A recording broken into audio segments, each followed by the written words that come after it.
Hello बच्चों, स्वागत है एक बार फिर से हमारे YouTube channel schooling with master ji पर। मैं आपका बायोलॉजी टीचर अंकित खासा एक और नई वीडियो में आपका स्वागत करता हूं। उम्मीद है आप सब अच्छे हैं और सेफ हैं, सुरक्षित हैं। तो चलिए शुरू करते हैं आज का हमारा टॉपिक। बायोलॉजी की हमने मोस्टली 4 या 5 यूनिट हमारी कंप्लीट 4 यूनिट कंप्लीट हो चुकी हैं। 5th यूनिट हमारी बाकी है, इकोलॉजी। उसका पहला चैप्टर आज हम कंप्लीट करेंगे एक ही वीडियो के अंदर। ये वन शॉट आपके रिवीजन के लिए है बेटा। अगर आप नीट की तैयारी कर रहे हैं, बीएससी नर्सिंग के लिए जा रहे हैं या फिर बोर्ड एग्जाम की प्रिपरेशन कर रहे हैं, तो इसके लिए ये वीडियो आपकी इंपॉर्टेंट रहने वाली है। कंप्लीट हमारी प्लेलिस्ट आप हमारे यूट्यूब चैनल पर जाकर देख सकते हैं। उससे रिगार्डिंग जितनी भी पीडीएफ हैं वो हमारे टेलीग्राम चैनल पर आपको मिल जाएंगी। साथ में ज्यादा जानकारी के लिए आप हमें व्हाट्सएप पर ज्वाइन कर सकते हैं हमारे ग्रुप को, और फर्दर इंफॉर्मेशन के लिए कमेंट सेक्शन में भी आप बातें कर सकते हैं। तो चलिए शुरू करते हैं हमारा आज का टॉपिक, जो रहने वाला है population and organism. Organism and population इस चैप्टर के अंदर बेटा हमने पढ़ना है। इसके अगर इंट्रो की बात करें हम, तो पॉपुलेशन और इंटरेक्शन, उनका ऑर्गेनिजम्स का एक दूसरे के साथ इंटरेक्शन, ये सारी चीजें इसके अंदर हम पढ़ेंगे कि क्या क्या हमारा पॉपुलेशन है, क्या उसके पॉपुलेशन की एट्रीब्यूट्स हैं, किस तरह से वो एट्रीब्यूट्स करेक्टराइज्ड होते हैं, किस तरह से पॉपुलेशन की ग्रोथ हो सकती है, ग्रोथ कितने टाइप से हो सकती है। ये सारी चीजें इस चैप्टर के अंदर हम कंप्लीट करने वाले हैं। तो इंट्रो की अगर हम बात करें इसकी, तो इसमें होता है बेटा, जैसे एक ऑर्गेनिज्म है, ऑर्गेनिज्म, अगर इनके ग्रुप की बात करें ना, ऑर्गेनिजम्स के ग्रुप, जैसे एग्जांपल के लिए एक ह्यूमन है, एक ऑर्गेनिज्म है, एक डॉग है, एक कैट है, ये सारे के सारे क्या है, ऑर्गेनिजम्स है। अगर किसी भी एक स्पीसीज के ग्रुप की हम बात करें तो उसको बोलते हैं पॉपुलेशन। ऑर्गेनिजम्स में group of species, similar species, उसको बोलते हैं हम पॉपुलेशन। क्या है पॉपुलेशन?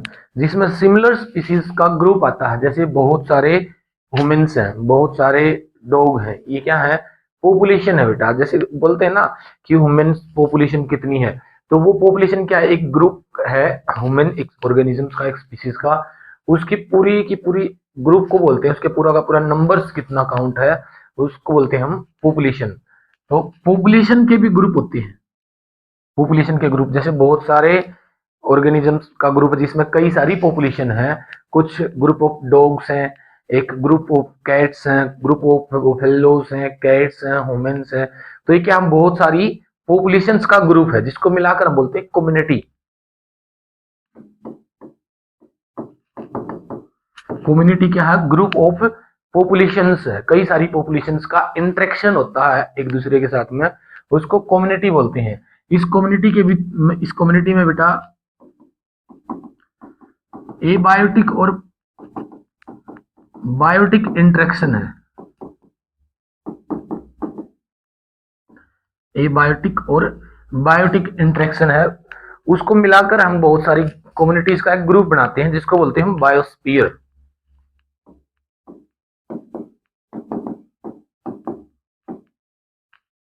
एक स्पेसिफिक ज्योग्राफिकल एरिया में जो कम्युनिटी पाई जाती हैं, बहुत सारी कम्युनिटी, और इन सभी बायोस्फीयर से मिलकर बनता हमारा बायोम्स। उल्टा कर दिया बेटा हमने शायद, ये होता हमारा बायोम्स। और इन बायोम से हमारी पूरी धरती पर क्या बनता है, बायोस्फीयर। बायोस्फीयर। तो ये सारी चीजें हमने पढ़नी है कि पॉपुलेशन और उसके साथ में जितने भी ऑर्गेनिजम्स का इंटरेक्शन है। अब एक क्वेश्चन आता है बेटा कि क्या कोई भी एक सिंगल ऑर्गेनिज्म, एक पॉपुलेशन अकेली सरवाइव कर सकती है या नहीं? जैसे एग्जांपल ले लेते हैं हम, अगर प्लांट्स की बात करें, एक प्लांट्स की एक पॉपुलेशन है, क्या अगर वो अकेली एग्जिस्ट करती है इस अर्थ पर तो सरवाइव कर पाएगी? तो बिल्कुल नहीं। अगर हम बात करें किसी भी एक पॉपुलेशन का एनिमल्स की, तो अगर वो अकेली एनिमल्स की पॉपुलेशन है तो वो भी सरवाइव नहीं कर पाएगी, क्योंकि इन दोनों के बीच में इंटरेक्शन है। वो इंटरेक्शन भी हम इसमें पढ़ेंगे कि इंटरेक्शन बिटवीन स्पीसीज कितने तरह के होते हैं, उनके एग्जांपल्स क्या हैं, टाइप्स, उनके सारे के सारे हम पढ़ेंगे क्योंकि प्लांट्स को जरूरत क्या बेटा, कार्बन डाइऑक्साइड की, फोटोसिंथेसिस के लिए कार्बन डाइऑक्साइड की जरूरत है। अगर हम एनिमल्स की बात करें, इनको ऑक्सीजन की जरूरत है। और प्लांट क्या रिलीज करते हैं, ऑक्सीजन, और एनिमल्स क्या रिलीज करते हैं, कार्बन डाइऑक्साइड। तो दोनों एक दूसरे के ऊपर डिपेंड होते हैं ये। तो एक पॉपुलेशन के अंदर जो कम्युनिटी है हमारी, उस कम्युनिटी के अंदर सभी क्या है, एक दूसरे के ऊपर डिपेंड है, इंटरेक्शन है लिविंग्स का दूसरे लिविंग पर, और नॉन लिविंग पर भी हम डिपेंड है। जैसे carbon dioxide, oxygen non living ही तो है, वाटर है, एयर है, टेम्परेचर है, ये सारी चीजें हैं जिनके ऊपर हम क्या है, डिपेंड होते हैं। मिनरल्स हैं, आयंस हैं, इन सभी के ऊपर हम क्या है, डायरेक्टली और इनडायरेक्टली डिपेंड होते हैं। तो चलिए शुरू करते हैं हम। सबसे पहले हमारा पॉपुलेशन, और पॉपुलेशन के अंदर हमारा पॉपुलेशन एट्रीब्यूट्स। पॉपुलेशन होती क्या है, सिमिलर स्पीसीज का ग्रुप, बहुत सारे जो ऑर्गेनिज्म इकट्ठा हो जाते हैं तो उनको हम बोलते हैं पॉपुलेशन। अब इस पॉपुलेशन को डिटरमाइन कैसे करते हैं, जैसे अगर एक ऑर्गेनिज्म की बात करें तो उसमें क्या क्या चीजें हो सकती हैं, उसका नंबर हो सकता है। सबसे पहले क्या है, अमाउंट, उसको काउंट करने के लिए क्या है, अमाउंट काउंट करने के लिए। और भी इसके अंदर बहुत सारी चीजें, जैसे सेक्स, कि मेल है या फीमेल है। अगर हम सिंगल ऑर्गेनिज्म की बात करें तो उसके अंदर हम उसका सेक्स डिटर्मिनेशन कर सकते हैं, मेल होगा या फीमेल होगा। उसकी हम एज काउंट कर सकते हैं, उसका हम बता सकते हैं बर्थ कब हुआ होगा, या फिर उसकी डेथ। ये सारी चीजें हम उसकी काउंट कर सकते हैं कि अगर एक सिंगल ऑर्गेनिज्म की बात चल रही है तो उसमें उसका सेक्स मेल है या फीमेल है। या फिर हम उसका बता सकते हैं बेटा एज, कि उसकी एज कितनी है, उसका जन्म बता सकते हैं, उसकी डेथ, उसकी मृत्यु बता सकते हैं। ये सारी चीजें हम उसके अंदर स्टडी कर सकते हैं। अगर सिंगल ऑर्गेनिज्म की बजाय हम बात करें पॉपुलेशन का, पॉपुलेशन का, तो इसके जो एट्रीब्यूट्स होंगे ना, ये सारे के सारे क्या इसके एट्रीब्यूट्स हैं बेटा, किसी भी एक सिंगल ऑर्गेनिज्म से रिलेटेड। अगर हम पॉपुलेशन की बात करें तो इसमें सेक्स की बजाय सेक्स रेशो आता है, सेक्स रेशो काउंट किया जाता है। सेक्स रेशो को कैसे काउंट करते हैं, सेक्स रेशो काउंट होता है बेटा, जैसे एक पॉपुलेशन के अंदर अगर हंड्रेड्स ऑफ ऑर्गेनिज्म है, मान लो एक पॉपुलेशन है, एक पॉपुलेशन है, इसके अंदर 100 ऑर्गेनिज्म है, जिसमें दो तरह के ऑर्गेनिज्म है, मेल और फीमेल। इस तरह से एक ऑर्गेनिज्म तो ये है, इनको मान लिया हमने, ये क्या है, मेल है इस कलर के अंदर। दूसरे हम ले लेते हैं बेटा इस कलर के अंदर, ये है इसके अंदर फीमेल, फीमेल है। तो इस पॉपुलेशन के अंदर अगर हमने सेक्स रेशो बताना ना, पूरी पॉपुलेशन के अंदर हम क्या काउंट कर सकते हैं, सेक्स रेशो। अगर बात करें ये ऑर्गेनिज्म क्या है, तो एक सिंगल ऑर्गेनिज्म में क्या है, फीमेल है। सेक्स डिटर्मिनेशन में अगर बात करें तो ये फीमेल है बेटा। इसकी एज भी बता सकते हैं, बर्थ, और इसका अगर डेथ हुई है तो वो सारी चीजें हम इसका काउंट कर सकते हैं। लेकिन अब इस पूरी पॉपुलेशन के अंदर बताना हमने, इस पूरी की पूरी पॉपुलेशन के अंदर अगर हमने देखना है तो सेक्स नहीं, सेक्स रेशो बताया जाएगा। अगर मान लो ये टोटल यहाँ पे क्या है, 100 ऑफ ऑर्गेनिज्म है, इसके अंदर एक पॉपुलेशन के अंदर 100 ऑर्गेनिज्म है, जिनके अंदर अगर मैं बात करूं 60 क्या है, मेल है, और 40 क्या बच गए, फीमेल। तो अगर सेक्स रेशो की बात करा तो सेक्स रेशो निकालना होगा हमने, तो सेक्स रेशो कैसे निकलेगा बेटा, ये तो हो गई 40%, ये कितनी है 60%। ऐसे ही अगर कोई दूसरा नंबर गिवन है तो उस तरह से हम उसको निकाल सकते हैं, टोटल सेक्स रेशो उनका निकाला जा सकता है। तो पॉपुलेशन के अंदर क्या है, सेक्स रेशो काउंट होता है। इसके अंदर एज होती है, इसके अंदर एज नहीं है, एज एट्रीब्यूट्स देखे जाते हैं। जैसे इसमें हम बता सकते हैं उसकी एज कितनी है, 10 ईयर्स है, 20 ईयर्स है, 15 ईयर्स है, या फिर 50 ईयर्स है, 60 ईयर्स है। इस तरह से हम एक ऑर्गेनिज्म की एज बता सकते हैं। अगर बात करें हम पॉपुलेशन की, पॉपुलेशन में कैसे बताया जा सकता है, इस पॉपुलेशन के अंदर कैसे बताया जाएगा बेटा, इसमें जैसे एग्जांपल के लिए 0 से 10 साल के बीच में कितने ऑर्गेनिज्म है, तो इसमें क्या है, इसमें रेशो लिया जाता है बेटा कि 0 से 10 साल के बीच कितने हैं, 10 से 15, 15 से 20 की एज में, 20 से 25 की एज में। तो इस तरह से काउंट किया जाता है बेटा। पॉपुलेशन के अंदर अगर हम एज काउंट करते हैं तो एज एट्रीब्यूट्स देखे जाते हैं, उसको ऐसे रेशियो में काउंट किया जाता है। एक सिंगल ऑर्गेनिज्म अगर बर्थ है तो इसमें बर्थ रेट काउंट किया जाता है, वैसे ही अगर डेथ है तो इसमें डेथ रेट। बर्थ रेट और डेथ रेट कैसे काउंट किया जाएगा? बर्थ रेट काउंट करना बेटा टोटल नंबर ऑफ ऑर्गेनिजम्स पर एक साल के अंदर कितने नए बर्थ हुए हैं। जैसे इसी एग्जांपल को ले लेते हम, अगर 100 ऑफ ऑर्गेनिज्म है एक साल के अंदर, अगर मान लो ये पॉपुलेशन हो गई हमारी, इसमें 10 जो है ना न्यू बर्थ हुए, 10 ऑर्गेनिज्म नए हैं जिनका जन्म हुआ है, तो टोटल ऑर्गेनिज्म कितनी थी? 100। जन्म नया कितने का हुआ है? 10। और पर ईयर एक साल के अंदर टोटल पॉपुलेशन में कितने नए बर्थ हुए हैं उनको हम बोलते हैं, कितना हो जाएगा बेटा? ये 0.1। तो ये क्या हमारा बर्थ रेट है पर ईयर का। पर एनुअल कैपिटा इसको के अंदर इसको हम मापते हैं, पर एनुअल कैपिटा में इसको मापा जाता है। सेम डेथ रेट है कि मान लो 100 ऑफ ऑर्गेनिजम्स थे, उनमें से क्या है 20 जो है ना उनकी डेथ हो गई, तो टोटल क्या है 20 डेथ कितने ऑर्गेनिज्म पर हुई है 100 पर, तो कितना हो जाएगा 0.2 हमारा क्या है डेथ रेट आ जाएगा। तो इस तरह से बर्थ और डेथ रेट काउंट किया जाता है टोटल नंबर ऑफ पॉपुलेशन के ऊपर, कि टोटल नंबर ऑफ पॉपुलेशन कितनी है और उसमें नए ऑर्गेनिज्म कितने आए हैं या कितने गए हैं, डेथ रेट और बर्थ रेट, इनमें उसको हम मापते हैं। तो ये एट्रीब्यूट्स इसके अंदर हमने देखने बेटा कि सेक्स रेशो देखा जाता है, एज एट्रीब्यूट्स एज रेशो देखा जाता है, बर्थ रेट है और डेथ रेट है, इसके अंदर हम इसको काउंट करते हैं। तो ये चार इसके एट्रीब्यूट्स में आते हैं। अगर और हम बात करें जैसे इसमें आता बेटा नेटेलिटी, मोर्टेलिटी, इसके अंदर है बेटा इमिग्रेशन और एमिग्रेशन। ये चार क्या है इसके मेन एट्रीब्यूट्स के अंदर आते हैं।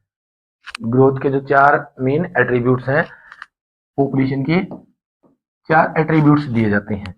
अब इसमें क्या नेटेलिटी है और मोर्टेलिटी है। नेटेलिटी के अंदर कि कितने ऑर्गेनिजम्स हैं जिनका जन्म हुआ है, जो बर्थ रेट में हम मापते हैं ना कि कितने ऑर्गेनिज्म हैं जिनका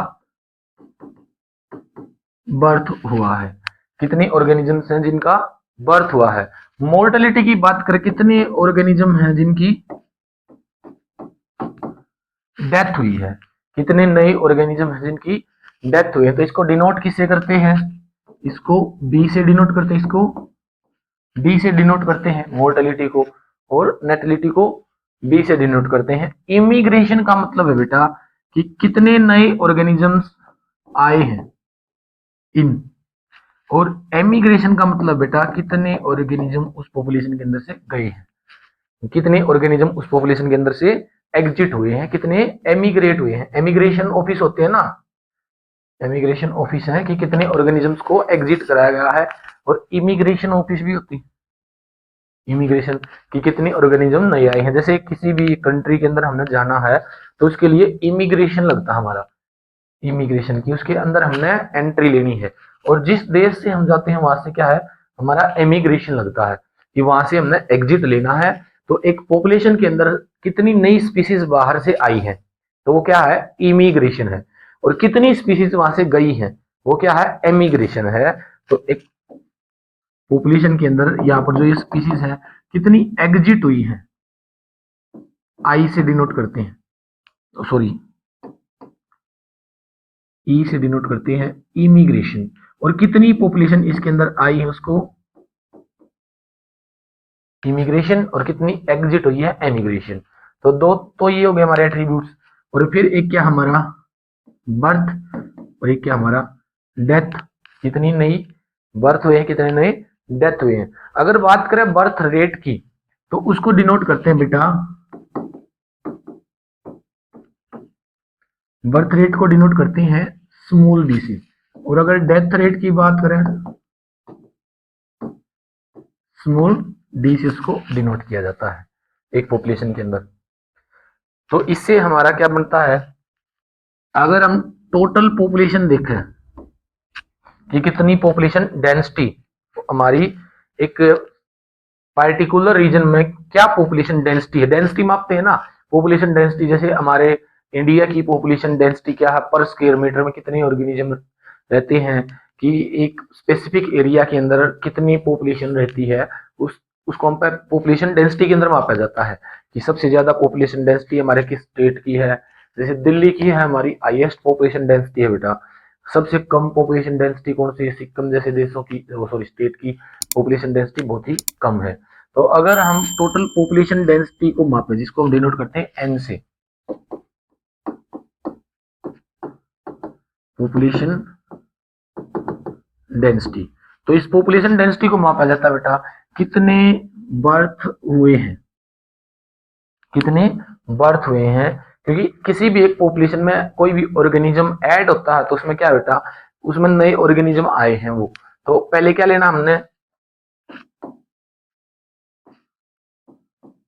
एन जीरो, इसको बोलते हैं बेटा N T, population density at time T, किसी भी एक पार्टिकुलर टाइम में देख रहे हैं, जैसे 2025 का अगर हम देखते हैं कि 2025 में कितनी पॉपुलेशन अब ग्रोथ हुई है, पॉपुलेशन डेंसिटी कितनी बढ़ी है या घटी है, उसको अगर देखना है तो हमने क्या लेना पड़ेगा, पहले क्या है एन जीरो, एन जीरो यानी कि इससे पहले कब काउंट की थी हमने, जो हमारा इनिशियल है, जैसे 2024 की अगर हमारे पास पॉपुलेशन डेंसिटी है, उसके बाद 2025 की अगर काउंट करेंगे तो 2024 की पॉपुलेशन डेंसिटी के अंदर कुछ ना कुछ ऐड करना है हमने, क्या ऐड करना बेटा इसके अंदर, इसके अंदर ऐड होगा हमारा कितने नए बर्थ हुए हैं, प्लस में बाहर से ऑर्गेनिज्म कितने एंटर हुए हैं, कितने बाहर से आए हैं, इमिग्रेशन, इमिग्रेशन कि बाहर से कितने ऑर्गेनिज्म आए हैं, और इसमें से माइनस क्या हो जाएगा, माइनस होगा बेटा हमारा कितनी डेथ हुई है, प्लस में कितनी एमिग्रेशन हुई है, इनको हम ऐड कर देंगे। तो टोटल मान लो एक पॉपुलेशन है, एक पॉपुलेशन है, इसके अंदर 100 ऑफ ऑर्गेनिज्म थे, इसमें 5 बर्थ हो गए नए, इसके अंदर 10 डेथ हो गई, इसके अंदर 15 ऑर्गेनिज्म जो है वो बाहर से आ गए, और 20 ऑर्गेनिज्म जो है वो यहाँ से एग्जिट हो गए, चले गए। ये डाटा हमारे पास, पॉपुलेशन डेंसिटी निकालनी है तो पहले हमारी एट टाइम जीरो कितनी थी 100, प्लस अब हमने बर्थ और इमिग्रेशन को तो जोड़ना है 5 प्लस 15, और माइनस क्या करना है जो मरे हैं और जो एग्जिट हो गए 10 और 20, तो कितना हो जाएगा बेटा हमारा 30, और इस तरफ क्या हमारा 20 प्लस में 100, तो कितने हैं -10 बच जाएंगे, 100 है तो इसमें आ जाएगा बेटा हमारा 90, ये क्या हमारी n एट टाइम t, ये हमारा आंसर आ जाएगा। तो इस तरह से हम क्या काउंट करते हैं बेटा, टोटल पॉपुलेशन डेंसिटी की एट टाइम t कितनी हुई है, कितनी ग्रोथ हुई है, उसको इस तरह से काउंट करते हैं हम। तो ये इक्वेशन याद रखनी बेटा, एग्जाम में ये इक्वेशन पूछी जाती है, इसी से रिगार्डिंग फिर हम पॉपुलेशन जो ग्रोथ है ना, उस ग्रोथ के टाइप्स पढ़ेंगे, और उस ग्रोथ के टाइप्स में भी हम पॉपुलेशन डेंसिटी का ये जो इक्वेशन है इसको हम यूज करेंगे। ये फर्स्ट इक्वेशन है, इसको याद रखना हमने, ये फर्स्ट इक्वेशन है। नेक्स्ट अगर देखें पॉपुलेशन ग्रोथ, पॉपुलेशन अगर ग्रोथ की बात करें कि पॉपुलेशन की ग्रोथ कितनी होती है और कैसे होती है, बर्थ रेट से काउंट करते हैं, डेथ रेट से पॉपुलेशन की ग्रोथ की काउंट करें बेटा, पॉपुलेशन की ग्रोथ में total birth rate, death rate, immigration rate, emigration rate count किया जाता है कि कितने ऑर्गेनिज्म गए हैं, कितने ऑर्गेनिज्म बाहर से आए हैं, हमारी नई स्पीसीज जो है उसके अंदर पॉपुलेशन के अंदर ऐड हुई है। तो इसमें हमारा बर्थ रेट काउंट होता है, डेथ रेट काउंट किया जाता है, इमिग्रेशन और एमिग्रेशन, कि चारों चीजें क्या इसमें हमने काउंट करनी है कि एक पॉपुलेशन के अंदर कितने नए बर्थ हुए हैं, कितने नए डेथ हुई हैं, कितनी पॉपुलेशन गई है और कितनी पॉपुलेशन आई है। अगर इसकी ग्रोथ मॉडल की बात करें एट्रीब्यूट्स में, जो ग्रोथ मॉडल है, ग्रोथ मॉडल में तो इसमें हमारे तीन तरह के पिरामिड बनते हैं बेटा। 3 टाइप ऑफ पिरामिड इसके अंदर हमारे बनते हैं ग्रोथ एट्रीब्यूट में, ग्रोथ मॉडल के अंदर। जैसे सबसे पहला बेटा हमारा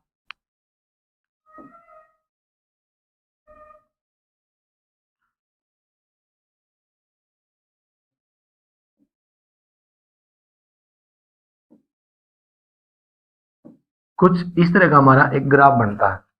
पॉपुलेशन मॉडल्स की अगर हम बात करें तो कुछ इस तरह का हमारा ग्राफ बनता है। अगर यहां पर हम देखें ना, यहां पर है बेटा प्री रिप्रोडक्टिव, प्री रिप्रोड्यूस, ये जो डाटा है ये है हमारा रिप्रोड्यूस का, और ये जो डाटा है ये है पोस्ट रिप्रोड्यूस का। इस टाइप के करो को बोलते हैं बेटा, इस टाइप का जो पिरामिड बनता है वो हमारा एक्सपेंडिंग, एक्सपेंडिंग मॉडल है ये बेटा। एक्सपेंडिंग कैसे? प्री का मतलब बेटा जो हमारे से पहली जनरेशन है, और पोस्ट का मतलब जो हमारे बाद आने वाली जनरेशन है। यानी कि इसमें तो आगे हमारे पेरेंट्स, इसमें हम खुद हैं, और इसमें क्या है जो आगे आने वाली जनरेशन है, जो नई प्रोजेनी है, नई जो बच्चे पैदा होंगे उनका डाटा है ये। तो इसमें क्या है बेटा, यहाँ पर जो डाटा है ना वो कम है जो हमारे पेरेंट्स का है, हमारा जो डाटा है उनसे ज्यादा है, और हमारे से आगे आने वाले जो ऑर्गेनिज्म है, आगे आने वाली जो पॉपुलेशन है उनका डाटा और भी ज्यादा है। तो ये ऐसे एक्सपेंड कर रहा है। तो ये एक्सपोनेंशियल ग्रोथ में एक्सपेंडिंग करा है बेटा, ये एक्सपेंडिंग पिरामिड है। ये एक्सपेंडिंग पिरामिड का एग्जांपल है ये। एक्सपेंडिंग पिरामिड में इस तरह की जो पॉपुलेशन है ना, इस तरह की जो ग्रोथ पाई जाती है पॉपुलेशन में, उसके अगर एग्जांपल की बात करें तो इंडिया एक ऐसा कंट्री है, या साथ में पाकिस्तान है, श्रीलंका है, भूटान जैसे देश हैं, ये और चाइना है। ये कौन सी कंट्री में आते हैं बेटा? ये एक्सपेंडिंग पिरामिड में आते हैं कि इनकी जनरेशन एक्सपेंड कर रही है, बढ़ती जा रही है। जो हमारे प्री रिप्रोड्यूस हैं उनसे ज्यादा हमारे रिप्रोड्यूस है, और उनसे भी ज्यादा क्या पोस्ट रिप्रोड्यूस वाले मिलते हैं। तो एक्सपेंडिंग पिरामिड बनता है इनका कि पॉपुलेशन बढ़ती जा रही है। इसके बाद और अगर हम देखें एक इस तरह का कर्व हमारा बनता है। एक्सपेंडिंग को मैं यहां बना देता हूं एक बार फिर से।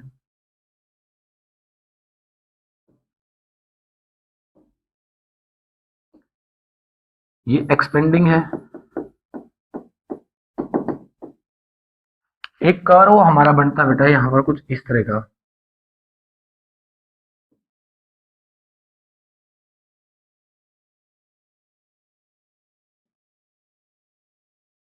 कुछ इस तरह का।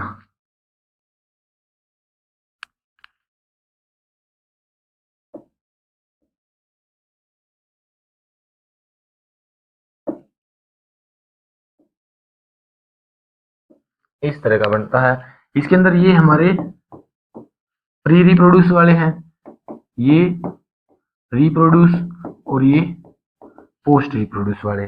यानी कि इसमें हमारे पेरेंट्स हैं, इसमें हम क्या हैं, खुद हैं, और इसके अंदर क्या है, हमारे जो चिल्ड्रंस हैं।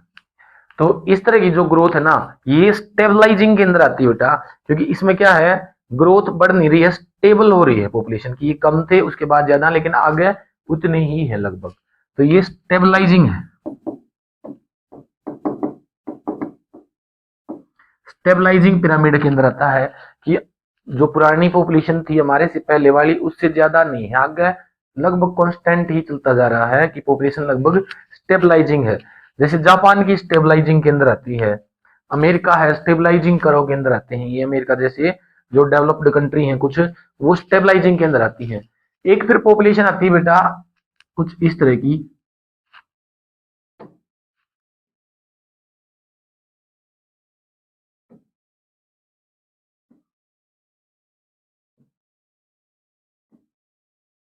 इस तरह की। इसके अंदर ये प्री में है, ये रिप्रोड्यूस में, और ये पोस्ट में, कि इनकी जो ग्रोथ है ना वो डिक्लाइन हो रही है, कि जो पहले के टाइम पे थे वो कम थे, लेकिन फिर रिप्रोड्यूस हुए थोड़े ज्यादा, लेकिन उससे आगे आने वाली जनरेशन और भी कम है उनसे। तो इस तरह की है डिक्लाइनिंग। डिक्लाइनिंग जो इसका पिरामिड है वो बनता है। डिक्लाइनिंग पिरामिड की अगर बात करें तो ये कोरिया जैसे देश हैं, नॉर्थ कोरिया, साउथ कोरिया जैसे देश, जहाँ की जो पॉपुलेशन है वो डिक्लाइनिंग है, कि उनके जो एट प्रेजेंट हैं उनसे आगे आने वाली जनरेशन उनसे भी कम है।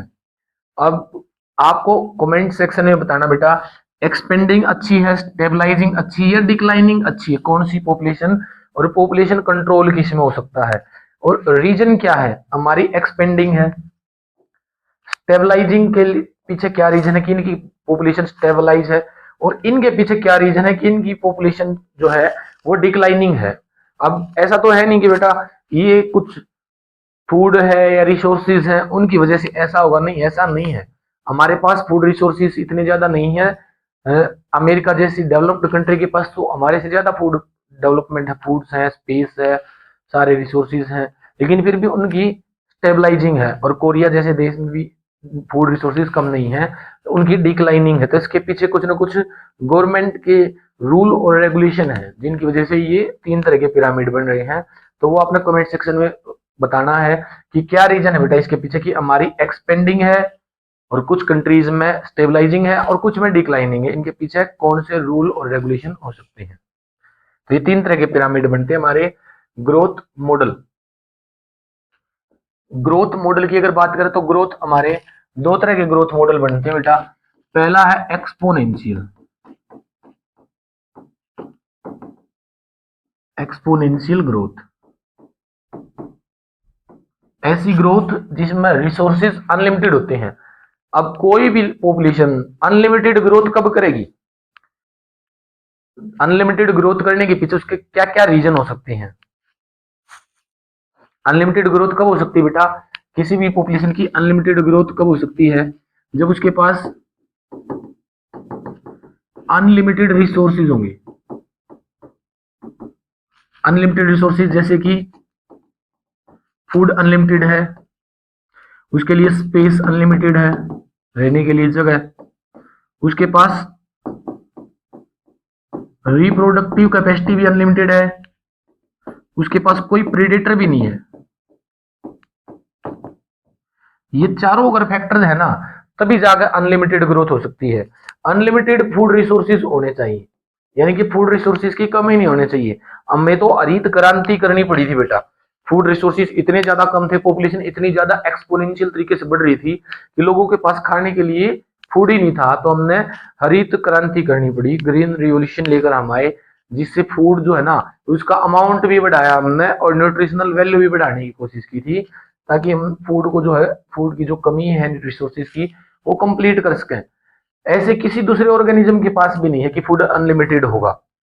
तो फूड रिसोर्सेज अनलिमिटेड अगर होंगी तो पॉपुलेशन की ग्रोथ भी अनलिमिटेड ही होगी, क्योंकि उनको कुछ किसी चीज की समस्या ही नहीं होगी उनके सामने। स्पेस कि हमारे पास इतनी ज्यादा जगह है रहने के लिए कि किसी पॉपुलेशन कितनी भी ग्रो कर जाए जगह कम नहीं पड़ेगी।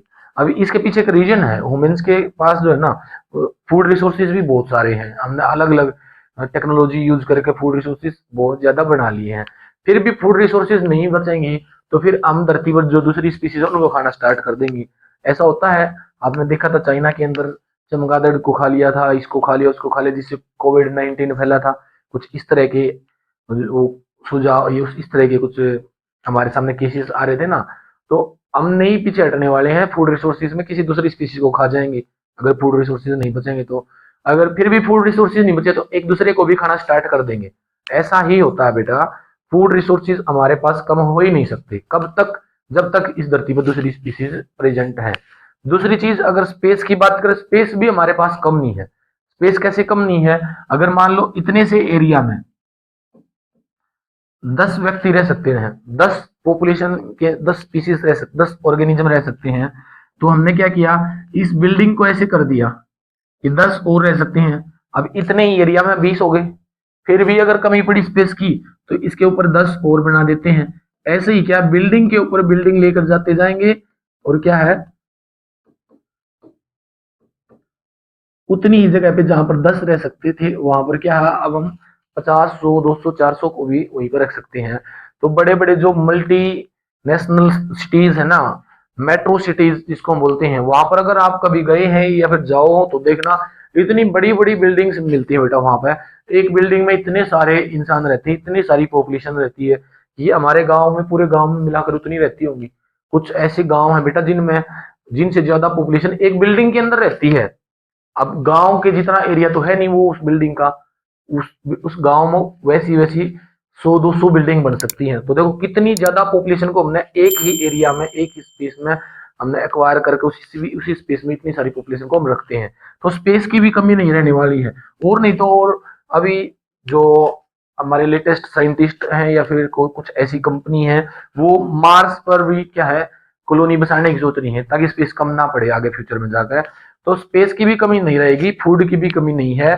फिर बात करें रिप्रोड्यूस करने की, रिप्रोडक्शन कैपेसिटी। रिप्रोडक्शन कैपेसिटी तो लिमिटेड है ही नहीं, रिप्रोडक्टिव कैपेसिटी तो है ही नहीं, कम 100 कौरव थे बेटा।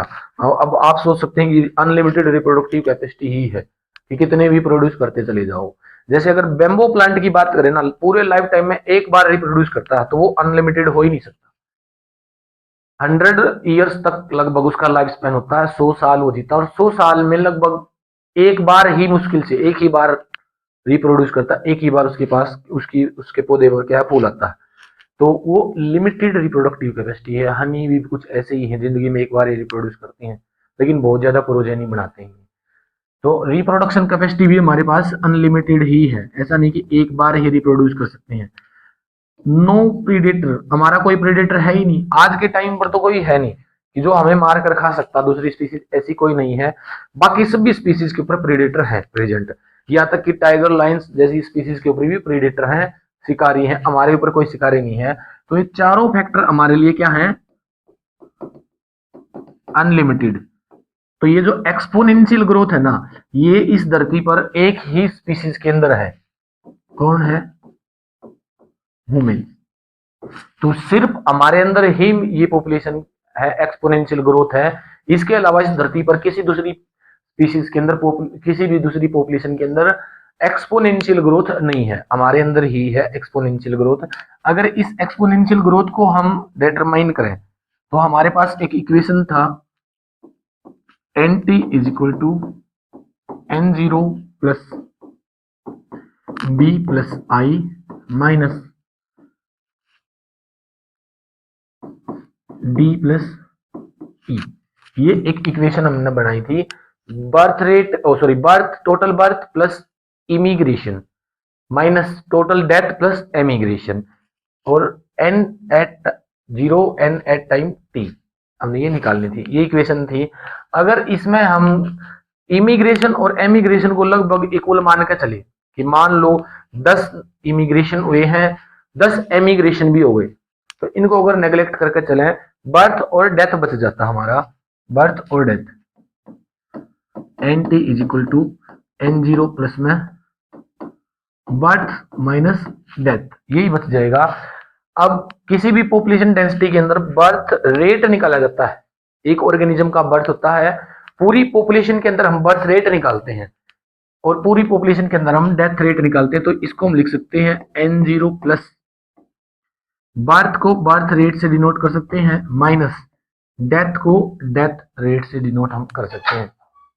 अगर हम बात करें बेटा, टोटल जो बर्थ माइनस डेथ है, बी माइनस जो डी है, इसको एक सिंगल, अगर उसमें काउंट करें हम, एक सिंगल टर्म में रिप्रेजेंट करें, तो इसको हम लिख सकते हैं बेटा, बी माइनस डी किसके इक्वल हो सकता है हमारा, आर, एक कांस्टेंट ले लेते हैं, आर कांस्टेंट के इक्वल हो सकता है हमारा। तो इसको हम, ये हमारा क्या बन जाएगा, एन नोट माइनस आर, ये हमारा N T is equal to R at time T भी लिख सकते हैं इसको हम, या फिर इसको लिखने की जरूरत नहीं है। तो हमारी जो इक्वेशन बनेगी बेटा एक्सपोनेंशियल ग्रोथ के लिए, वो क्या बनेगी, N T is equal to R N. ये हमारी इक्वेशन नंबर सेकंड हो जाएगी। दूसरी इक्वेशन है जिसको आर एन से हम डिनोट कर सकते हैं। अगर इसका डिफरेंशिएशन करें ना बेटा, अगर हम इसका डिफरेंशिएशन करें तो इसका डिफरेंशिएशन क्या हो सकता है, dn by dt is equal to R N, R N, ये हमारी थर्ड इक्वेशन बन जाएगी। तो ये हमारी तीसरी इक्वेशन यहां से एस्टैब्लिश्ड हो जाएगी बेटा, dn by D T is equal to R N. या फिर इसके बजाय एक और इक्वेशन इसमें देखने को मिलती है, dn by D T is equal to E R T, N E R T. ये इक्वेशन भी कई बार एग्जाम में पूछ ली जाती है बेटा, एन ई आर टी। इसके अंदर जो एन है ना बेटा, ये टोटल पॉपुलेशन डेंसिटी है, ई हमारा लोगरिथम के लिए यूज किया जाता है कांस्टेंट में, आर और टी। आर हमने क्या है, डी माइनस आर लिया था, टी एट टाइम टी है। तो ये भी एक इंपॉर्टेंट इक्वेशन है, D N by D T is equal to N E की पावर आर टी। तो ये हमारी कौन सी है, फोर्थ इक्वेशन बन जाएगी। तो ये इक्वेशन हमने इस एक्सपोनेंशियल ग्रोथ के अंदर याद करनी है। दूसरी जो ग्रोथ है ना बेटा, वो है हमारी लॉजिस्टिक।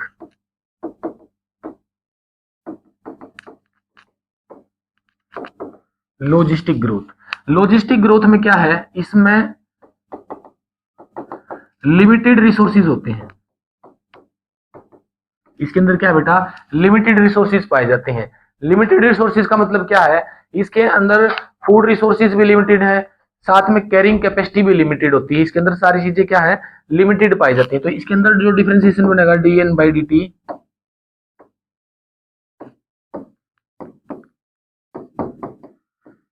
आर एन, साथ में कैरिंग कैपेसिटी आ जाएगी बेटा इसके अंदर, के माइनस एन। के क्या है, कैरिंग कैपेसिटी है। टोटल जो उसमें है हमारी पॉपुलेशन के अंदर कितनी कैरिंग कैपेसिटी है बाई में के। तो ये बेटा हमारा क्या हो जाएगा, ये लॉजिस्टिक ग्रोथ का कर्व बनेगा। लॉजिस्टिक जो ग्रोथ है ना, उसका जो हमारा ग्राफ बनेगा, उसका जो डायग्राम बने, उसकी सॉरी इक्वेशन बनेगी हमारी फिफ्थ इक्वेशन। ये 5 इक्वेशन आपने याद रखनी है। इसकी अगर हम देखें, लॉजिस्टिक ग्रोथ में क्या होता है बेटा, एक बार तो पॉपुलेशन बढ़ती है लेकिन उसके बाद कांस्टेंट हो जाती है, क्योंकि रिसोर्सेज लिमिटेड होते हैं। अगर एक्सपोनेंशियल की मैं बात करूं, एक्सपोनेंशियल में ऐसा नहीं होता, उसके अंदर क्या है, इस तरह का कर्व बनता है, पॉपुलेशन बढ़ती जाती है, तो इसमें सिग्मोइड कर्व बनता है। लॉजिस्टिक के अंदर क्या है, सिग्मोइड। एक्सपोनेंशियल के अंदर क्या है, कुछ इस तरह से बनता है, स्ट्रेट, स्ट्रेट कर्व बनेगा। नेक्स्ट अगर बात करें बेटा लाइफ हिस्ट्री की, लाइफ हिस्ट्री में क्या है, जो नेचुरल सिलेक्शन था ना, जो डार्विन ने बताया था, तो डार्विन सिलेक्शन इसके अंदर आते हैं।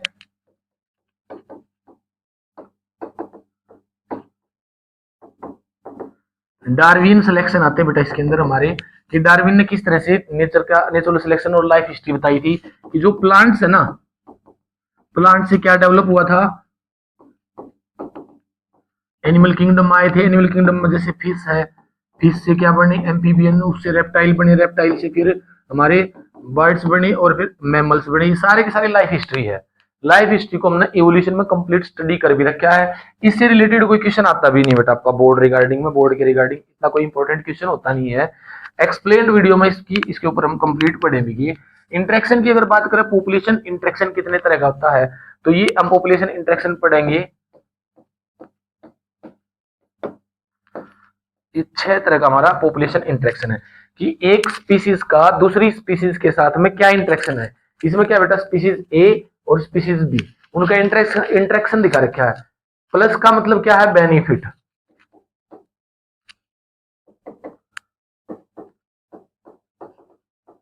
माइनस का मतलब क्या बेटा, उसका नुकसान हो रहा है। और जीरो अगर है तो वो न्यूट्रल है, ना ही उसका नुकसान और ना ही उसका बेनिफिट है। अब अगर देखें, स्पीसीज ए का बेनिफिट है, बी का भी बेनिफिट है, यानी कि ऐसा इंटरेक्शन किसी दो स्पीसीज के बीच में जिसमें दोनों का ही क्या है, बेनिफिट है, उसको बोलते हैं म्यूचुअलिज्म। जैसे एग्जांपल अगर इसका हम देखें, तो जितने भी लाइकन्स हैं, माइकोराइजा हैं, उनमें दोनों का बेनिफिट है, उसका भी बेनिफिट है और उसका भी बेनिफिट है। तो म्यूचुअल में जो काम करते हैं ना, कि दोनों का इंटरेक्शन है, दोनों का ही बेनिफिट होगा, उसको म्यूचुअलिज्म बोलते हैं। जैसे बर्ड्स हैं, बर्ड्स क्या करते हैं, कई बार जो कैटल्स है ना, उनकी बॉडी से उनको उठा देते प्रीडेटर्स को, तो दोनों का फायदा, उनको फूड मिल रहा है, जो पैरासाइट होते हैं ना कुछ कैटल्स के ऊपर, तो बर्ड्स उनको खा लेते हैं, तो उनको फूड मिल रहा है और उनको पैरासाइट से छुटकारा मिल रहा है, ये भी म्यूचुअलिज्म में आता है। दूसरा अगर देखें, स्पीसीज ए का भी नुकसान है और बी का भी नुकसान है, तो दोनों का ही नुकसान है, तो इस तरह के इंटरेक्शन को बोलते हैं बेटा कंपटीशन। कि स्पीसीज ए का भी नुकसान हो रहा है, बी का भी नुकसान है, दोनों कंपटीशन में है। कंपटीशन किस चीज के लिए हो सकता है? स्पेस के लिए हो सकता है, रिप्रोडक्शन के लिए हो सकता है, फूड कैपेसिटी, फूड रिसोर्सेज के लिए हो सकता है। तो ये क्या हमारा ये इंटरेक्शन है कंपटीशन का। जैसे एक टाइगर है, एक लायन है, उन दोनों का ही क्या है? शिकार करना है, और जो शिकारी है ना उसके लिए दोनों फाइट करेंगे, तो दोनों का कंपटीशन एक दूसरे के साथ में। जैसे एक क्लास के अंदर 30 बच्चे हैं, किसको फर्स्ट आना है? 30 के 30 का आपस में क्या है? कंपटीशन है। तो वो कंपटीशन किस में है? दोनों स्पीसीज का नुकसान आता है, उसमें दोनों का ही क्या है? लॉस होता है। तीसरा अगर हम देखें, ए स्पीसीज का बेनिफिट है और बी का नुकसान हो रहा, इसमें आ जाएंगे बेटा प्रीडेटर। जैसे हिरन है और एक है लायन। लायन क्या है? उसका तो बेनिफिट हो रहा है, उसको तो फूड मिल रहा, लेकिन जो हिरन है, डियर है, उसका नुकसान हो रहा है क्योंकि उसकी तो लाइफ ही जा रही है। तो शिकार जो है ना उसका तो नुकसान है, और जो शिकारी है उसका बेनिफिट है। इसी तरह के इंटरेक्शन और भी आते हैं। जैसे कोई दूसरा कोई भी ऑर्गेनिज्म, जैसे ग्रास है, उसको उसका इंटरेक्शन अगर हम हर्बीवोर से ले, तो हर्बीवोर्स और ग्रास के बीच में क्या इंटरेक्शन है? एक का तो नुकसान हो रहा, एक का फायदा हो रहा। फोर्थ इंटरेक्शन है, एक का फायदा और एक का नुकसान। वैसे ही ये आता बेटा पैरासाइटिज्म में। प्रीडेशन और पैरासाइटिज्म में क्या फर्क है? प्रीडेशन के अंदर होता है बेटा कि उसको मारकर खाता है, लेकिन पैरासाइटिज्म उसको मारता नहीं, वो उसको होस्ट बनाता है, उससे न्यूट्रिशन सक करता है। तो नुकसान तो है उसका, लेकिन लाइफ थ्रेटनिंग नहीं है कि उसकी जान नहीं जा रही है। तो पैरासाइटिज्म है। जैसे मॉस्किटो है और ह्यूमन, इनके बीच का इंटरेक्शन है, तो एक क्या है? उसके ऊपर पैरासाइट है। अमरबेल है, कसकटा, उसमें प्लांट्स के बीच में और उसके बीच में इंटरेक्शन है पैरासाइट का। हमारी बॉडी के अंदर पैरासाइट पाए जाते हैं, जैसे नेरिश है, एस्केरिश वुचरेरिया है, फिलेरियल वोम है, ये सारे के सारे क्या है? इंटरेक्शन किस चीज के हैं? ये पैरासाइटिज्म के बेटा। होस्ट बनाते हैं, न्यूट्रिशन सक करते हैं, उसको मारते नहीं। फिर अगर बात करें बेटा, एक का तो बेनिफिट है और दूसरा न्यूट्रल है, इसको बोलते हैं कॉमन सेलिज्म। और इसका उल्टा, जिसमें एक का तो नुकसान हो रहा है और एक न्यूट्रल है, वो एमन सेलिज्म। कॉमन सेलिज्म की अगर बात करें, जैसे एपीफाइट्स मैंगो प्लांट्स का इंटरेक्शन है कि मैंगो प्लांट्स के जो ब्रांचेज हैं, लीव्स हैं, उनके ऊपर क्या है? एपीफाइट्स ग्रो कर जाती हैं, जिनमें उनका फायदा है कि वो एक्सपोजर मिल जाता सनलाइट का, उनको अच्छा एयर एनवायरमेंट का। लेकिन मैंगो प्लांट न्यूट्रल है, उसका कोई फायदा भी नहीं, कोई नुकसान भी नहीं है। वहीं पर अगर कैटल जो है ना ग्रेजिंग करती है, घास चरती है ना, तो इंसेक्ट उड़ जाते हैं उसके चरने की वजह से, उसकी मूवमेंट की वजह से, तो उसकी ग्रेजिंग की वजह से, और बर्ड्स उन इंसेक्ट को पकड़ लेते हैं। तो उसमें कैटल का और जो बर्ड्स का इंटरेक्शन देखा है, तो कैटल न्यूट्रल है, उसको फायदा भी नहीं, नुकसान भी नहीं, लेकिन बर्ड्स का बेनिफिट हो रहा। वहीं पर कैटल और इंसेक्ट का अगर देखें इंटरेक्शन, तो कैटल तो अब भी न्यूट्रल है, लेकिन इंसेक्ट का नुकसान हो रहा, तो वो क्या है? एमनसेलिज्म के अंदर आ जाएगा। तो इस तरह के एग्जाम्पल हम इसमें इंक्लूड कर सकते हैं। तो इस तरह का कोई भी एग्जाम्पल है, कंसेप्ट यही होंगे, इसी कंसेप्ट पर बेस्ड अलग अलग तरह के क्वेश्चन पूछे जा सकते हैं कि इंटरेक्शन बिटवीन स्पीसीज, और इस तरह के इंटरेक्शन को हम क्या कहते हैं। तो ये, या फिर इस तरह का पूछा जा सकता है, आपको ऑप्शन में ये दिए जा सकते हैं। तो ये टेबल इंपॉर्टेंट है, इनके एग्जांपल्स भी इंपॉर्टेंट है। एनसीईआरटी में बहुत सारे एग्जांपल दिए हुए इनके, तो उनको भी एक बार आप रीड कर लेना। तो ये था बेटा हमारा आज का टॉपिक कंप्लीट, जिसमें हमने पढ़ा पॉपुलेशन और उसके साथ में ऑर्गेनिजम्स का इंटरेक्शन। बहुत ही छोटी वीडियो में हमने बहुत ही शॉर्ट टाइम में इसको कंप्लीट कर दिया है। नेक्स्ट वीडियो में मिलते हैं नेक्स्ट चैप्टर के साथ, तब तक बने रहिए। Thank you so much.